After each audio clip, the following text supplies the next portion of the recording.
So I'd like to start off with your recent meeting with the SEC Chair Atkins. What can you share us about that meeting that you had? What were the main takeaways, and what new rules do you think crypto needs most right now? I think it's really great how the SEC has taken to our industry as a source of economic growth that they want to unlock. I definitely got that sense in the meeting.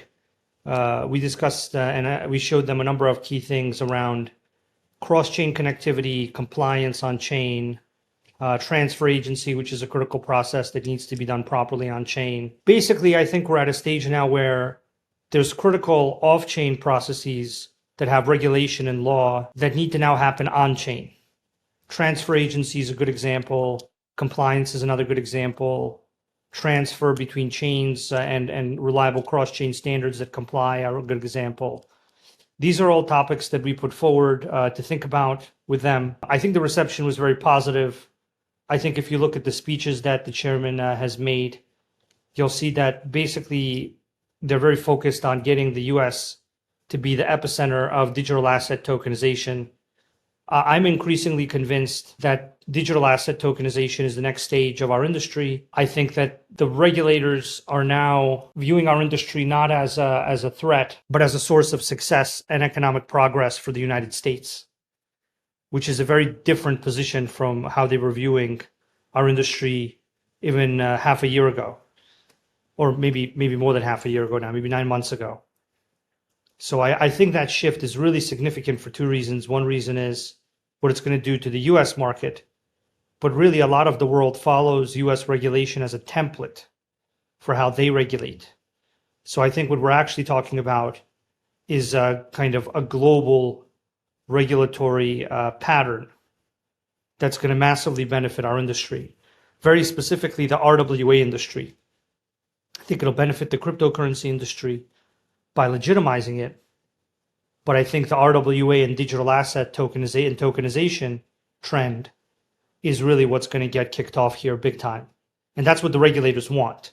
So once again, if you look at their statements and their speeches, they're saying, I want tokenization to be able to happen in the US, and I want to accelerate that in a way that complies and meets existing legal standards and requirements, which is exactly what we're working on with them. So, if we were to dive into that a little bit further, what are the biggest roadblocks, and what specific regulatory changes do you see as necessary to enable the next wave of digital asset tokenization in the United States? Sure. So you have a concept called books and records.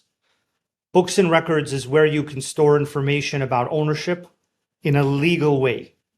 So books and records in the US still have to be stored in various bank systems and certain certified systems. In other parts of the world, in parts of Europe and parts of Asia, the blockchain can act as the source of books and records. Now that's a very, very powerful distinction, because books and records are how you define whether or not a blockchain, without relying on, another system for books and records, can be the authoritative source of ownership transfer, right?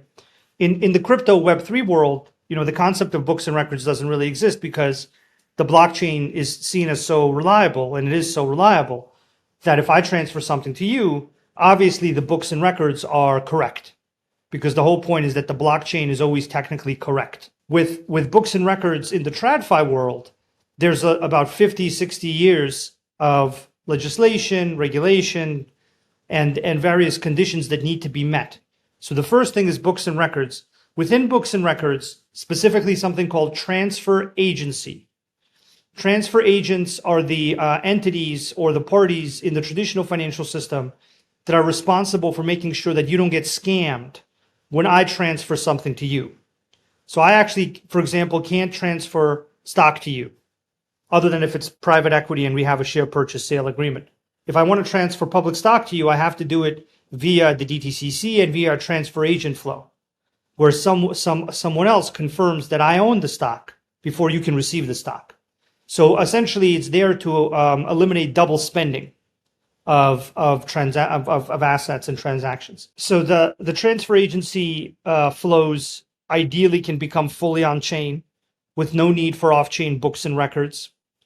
There's another dimension, which is compliance. That has to do with identity, AML, KYC, investor accreditation status, basically the conditions that you need to meet to do a transaction. Right now, for you to meet those conditions with a new platform or a new bank or a new financial services provider can take you from a few weeks to a few months to onboard, right? Because you got to tell them a lot of stuff. You got to prove things to them. In the blockchain world, what we're discussing with regulators is how do we make compliance automated so that if you've successfully verified yourself once on chain, that verification is reusable. So there are a number of these existing, let's say, system requirements from the financial system that are controlled by the regulators, transfer agencies, books and records requirements, compliance requirements.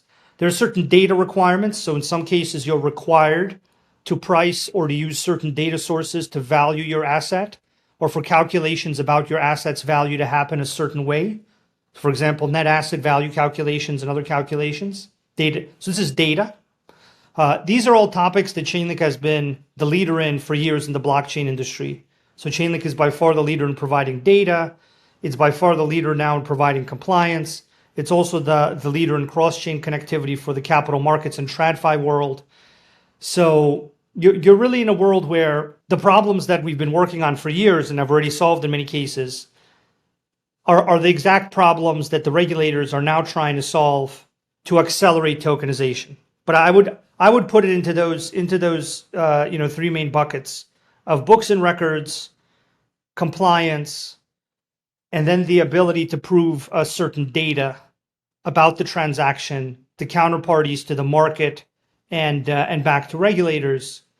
And then I guess a final one would be cross-chain connectivity. And how do you do transactions, not just domestically, but how do cross-border blockchain transactions work?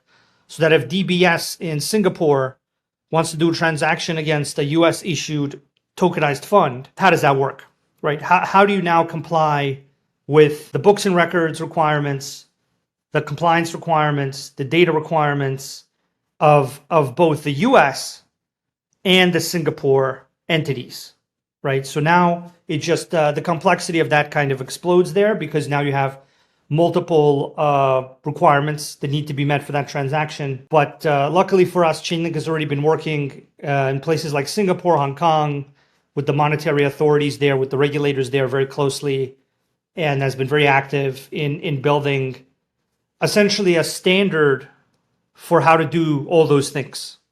So that's really what Chainlink does in this context, is it standardizes, how do you solve this books and records problem across different chains? How do you solve this compliance problem across different chains? How do you solve this data and connectivity problem across different chains? And then also not just across different chains, but across different legal systems. So that it's not just about, I can do a transaction between you and me on two different chains, but the transaction complies with what the regulators want to achieve. And until the regulators achieve what they want to achieve, these institutional transactions aren't going to be hitting the type of volume that we want. But once they give the green light because all these conditions have been clearly met, I think our industry will massively accelerate effectively, in my opinion, overnight.